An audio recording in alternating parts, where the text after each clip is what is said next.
அல்லாஹ்வுடைய நல்லடியார்களே, இந்த நாக்குக்கு கொடுத்த மரியாதை எப்படி? நான் நினைக்கிறேன் முஆத் பின் ஜபல் ரலியல்லாஹு அன்ஹு நினைக்கிறேன் ரசூல் ஸல்லல்லாஹு அலைஹி வஸல்லம் அவரிடம் அவர் கேட்கப்படுகிறார், அதாவது இபாதத்துகளில் சிறந்த இபாதத்து என்ன, அஃலலுல் அமால், அமல்களில் சிறந்தது, இப்படி கேள்வி கேட்கப்படுகிறது. ரசூல் ஸல்லல்லாஹு அலைஹி வஸல்லம் தொழுகை, நோன்பு எல்லாத்தையும் சொல்லிக் கொடுத்தார்கள். சொல்லிக் கொடுத்து சொன்னார்கள், நீங்கள் பாவம் செய்தால் எப்படி நெருப்பில் தண்ணீரை ஊத்தினால் பாவம், அதாவது நெருப்பு அணையுமோ, நீங்கள் அதிகமாக தர்மம் செய்தால் உங்களுடைய பாவங்கள் அழிக்கப்படும் என்றார்கள். நிறைய சொன்னார்கள் ரசூலுல்லாஹ். சொல்லிவிட்டு சொன்னார்கள், தொழுகை, நோன்பு இந்த மார்க்கத்தின் அடிப்படைகள், அதனுடைய முகடு ஜிஹாத் என்றார்கள். ஜிஹாது தான் அதனுடைய கூரை என்றார்கள். எல்லா இபாதத்துகளையும் சொல்லிவிட்டு ரசூலுல்லாஹ் நாக்கை பிடித்தார்கள்.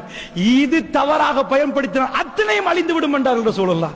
இந்த நாக்கு பிழையாகி விட்டால், அவர் கேட்டார் திரும்ப, யா ரசூலல்லாஹ், நாக்கால் ஒருவர் நரகத்துக்கு போவாரா யா ரசூலல்லாஹ்? ரசூலுல்லாஹ் சொன்னார்கள், வேற எதனால் போவார்கள் என்று கேட்டார்கள். வேற எதனால் போவார்கள் என்று கேட்டார்கள்.